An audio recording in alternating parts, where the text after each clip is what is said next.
Hello, my name is Douglas DeCandia. I am speaking in capacity as an organizer with SURJ, which is Showing Up for Racial Justice, and as a farmer.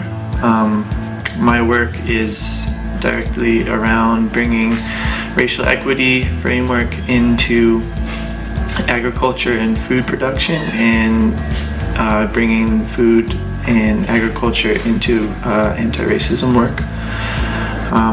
I'm here to speak briefly about food insecurity in Westchester County and the racialization of that.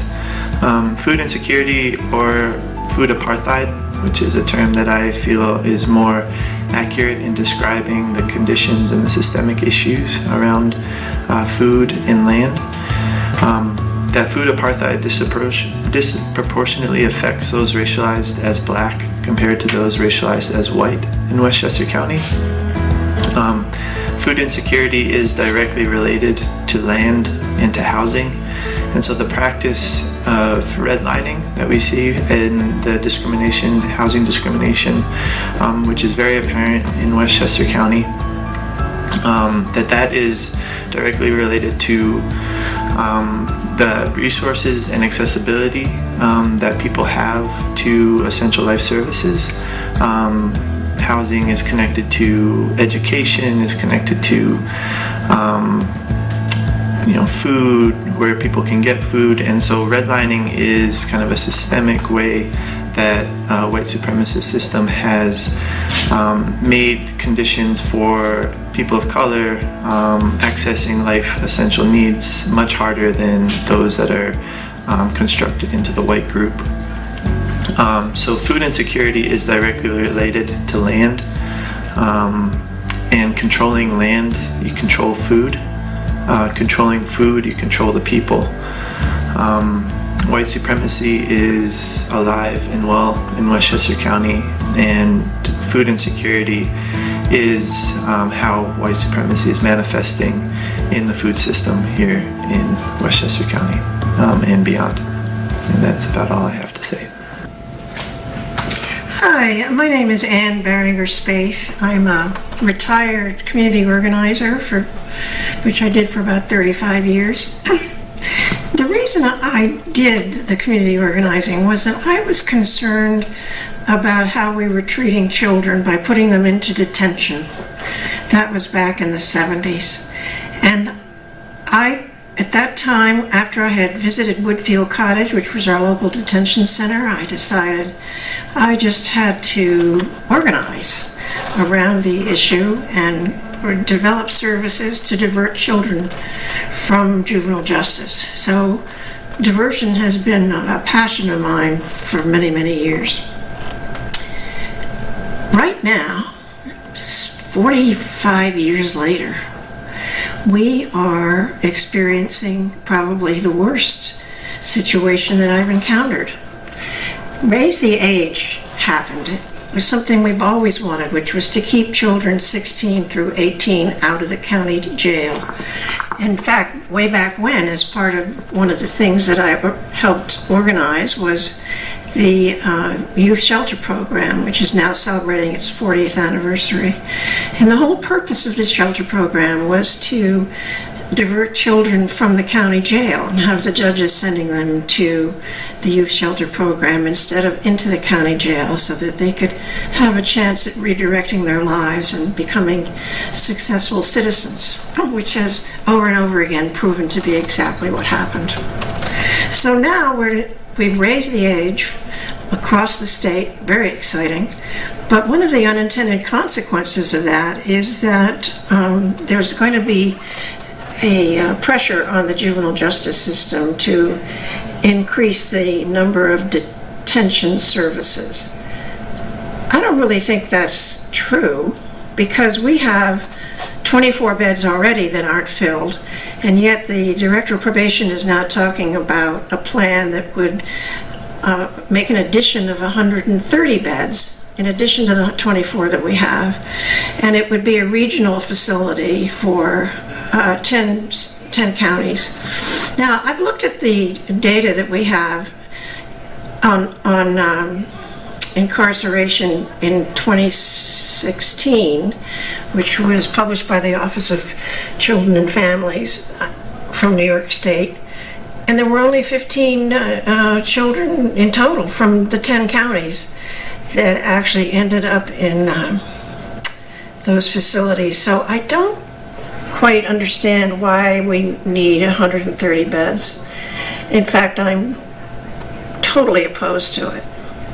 The other part of this is that over the years we've had an increasing gap between the number of white children and children of color that have been incarcerated, so that now in the jail, I think it's about 85% of the children 16 to 18 are black. Now that's appalling, since the population of the county, I think, is 17% African American. So we have, from the very beginning of the system, from the time that the police are involved to ending up in being incarcerated, while, by the way, that's pre-trial. That they're at sometimes after trial, they will stay there for a while, sometimes for a year, but it's basically a children's jail. Now, the number of children in there right now is 15, and then you might add another 15 over the year from the jail. But the population is going to be heavily African American, which is totally inappropriate. If you go back to the beginning of the system, you'll see that police youth officers have the opportunity to divert children from the system, and the key word is diversion. When you encounter a child who's been alleged to have committed a crime as a police officer, you can immediately arrest them and throw them into the system, or you can divert them into a community-based program. And now that could be community service, it could be boys club, a community opportunity program, any number of programs out there, including mental health services, that a policeman could use to divert kids, and then they wouldn't end up in probation, pretrial services probation, or family court. If the police officer and the youth have an agreement and it works out that they no longer commit any more crimes, and they actually the police officer sees that they are actually turning their life around, then there's no more, that's it, no more discussion. That's absolutely key, that we divert youngsters. The other point, of course, is you can divert them at the point of probation. You can divert them at the point of family court. But once they get incarcerated, we know for a fact, generations of data and information about this prove that once youngsters have penetrated the system all the way to incarceration, there's a very limited chance that they're going to be able to turn their lives around. The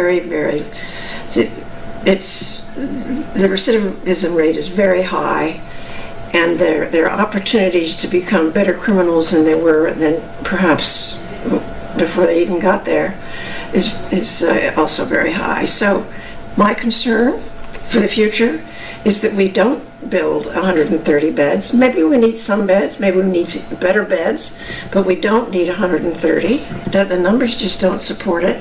Nor should the attitude, lock them up, is just not how you deal with young people. You treat them with dignity, you treat them with care, you love them to death, and make sure that they don't get into the system in the first place. So I recommend that we don't build those beds. Thank you. My name is Sandy Burnaby. I'm a member of the Antiracist Alliance, which is an organizing arm for the People's Institute for Survival and Beyond's Undoing Racism workshop in the New York City, Westchester area. I'm a social worker, and we've been organizing within Human Services to bring that undoing racism analysis to the profession.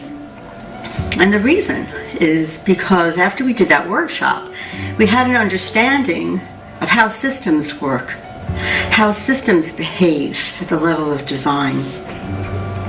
So many of us well-intended people who care deeply, are working in the schools of education or just education system, healthcare, housing, and we're baffled. We're baffled. How is it that no matter what we do, we can't make a difference in health disparities or the achievement gap or, all of the disparate outcomes? We're just really baffled. How is it that the same group of people, the same 12 to 15% of African Americans fare so poorly in all of these systems? And we're taught that maybe they just need to try harder. Maybe they just need a program to give them a leg up. Maybe there's just something that we could do to help them to get the same outcomes that white people get when they come to services, when they go to schools, when they go to health services, when they're just living a good life. What we've come to understand is that not all things are equal. That these outcomes that we're seeing, the disparate outcomes when you compare the race group white to the race group black or Native American, the disparity that we see there has happened since the beginning of time because of the way institutions are designed. When the Constitution was written, which is the law of the land, already all of the institutions had been established by the founding fathers and mothers. They brought all of that wisdom from England, the healthcare system, the library system, the roads, the medical system. And embodied in that was everything that they had learned and everything that they had known, how to design systems for themselves and their children, and how those systems would benefit. When you look at the Constitution, you see something very interesting in the First Amendment. Right? Actually in the first article. The first article, second paragraph. The founding fathers had to decide, what are we going to do with the fact that in the South we have more enslaved Africans than we have free white landowners, who at that time were the only people who could vote. What are we going to do? There are more enslaved Africans than there are men who could vote. And so, in the first article of the Constitution, the second paragraph is that 3/5 clause. For the purpose of representation, for the purpose of voting, all enslaved Africans would be considered 3/5 of a human, a person, and Native Americans not counted at all. Why was that put in there? It was put in there because we are a race-constructed society, and this was to ensure that white people would benefit and would maintain the power and the supremacy that this great country was designed for. So when we look at these disparities that we see every day, and we have clarity about embedded racism is at the line, at the level of design. It was designed for white people, by white people, to the benefit of their children and their communities. Not necessarily to avoid benefit to others, but it wasn't designed that way. So our natural inclination to develop services, to develop programs to help other people benefit from a system that wasn't designed for them keeps failing. The intervention needs to happen at the systems level, at the program level, at the institutional level. We have to admit that there was a flaw there. If we want to have better outcomes, we have to do something differently at the level of design. We're talking about policies, practices, implicit bias. We're talking about embedded culture, where the belief is that white is right and the Eurocentric models are the way that everybody will benefit, when we have evidence for 400 years that that's just not the case. In New York State, we are trying to pass, Luis Sepulveda, our senator for New York State, is trying to pass a racial equity bill, the real bill, racial equity assessment and legislation. And what we're proposing is that before any legislation goes to the governor's office for signature, that we run it through a racial equity lens. Because if you just do business as usual, you end up inadvertently perpetuating the inequities that we see. And so we're wanting to have some kind of a process where we will see the outcomes before they even happen. And the question is, how does this piece of legislation need to build into it some intentionality, some deliberate actions to ensure that everybody has a fair chance of benefiting from this piece of legislation? And so I'm really excited about that. The movement now has reached a point where we understand that racial equity requires us to be deliberate and intentional in new and different ways, to change things at the level of design, because at the level of design is where the error has happened.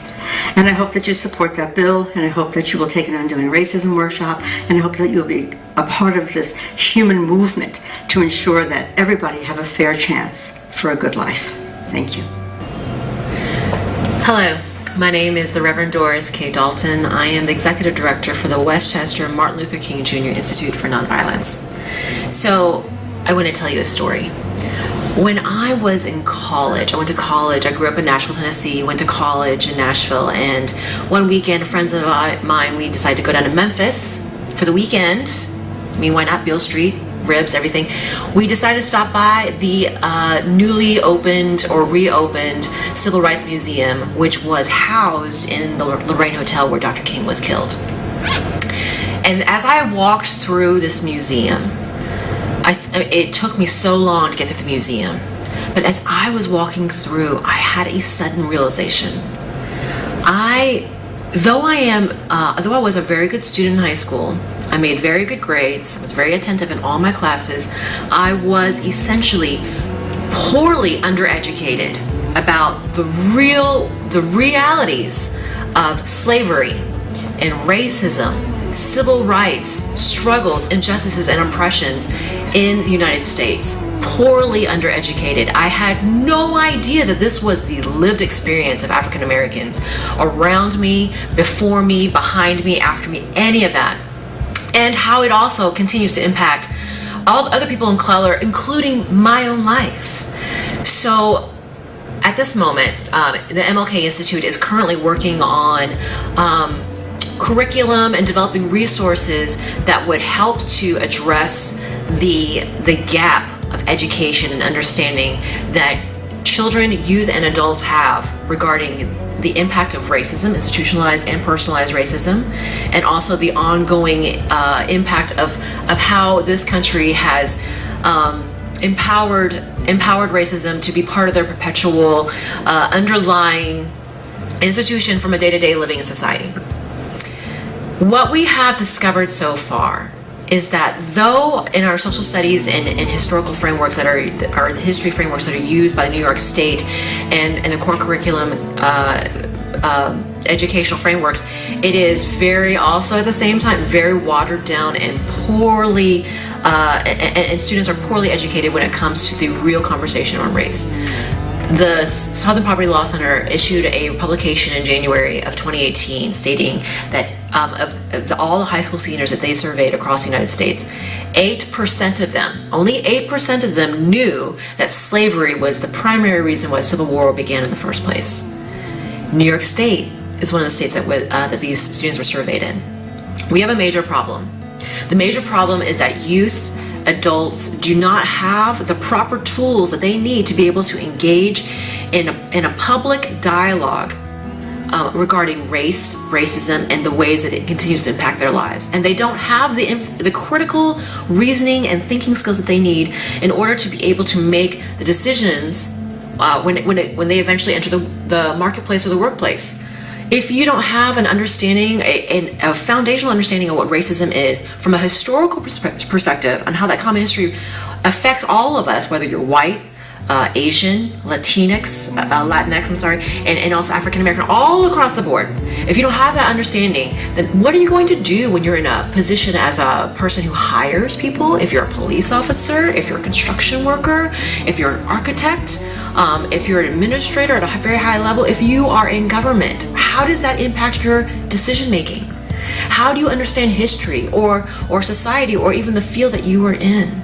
This continues to impact us, and as long as we don't have a common understanding of our shared history and how it continues to perpetuate itself all the way through our lives and the lives of the children behind us that will be coming after us, then this is a fight that we will never ever, ever be able to win.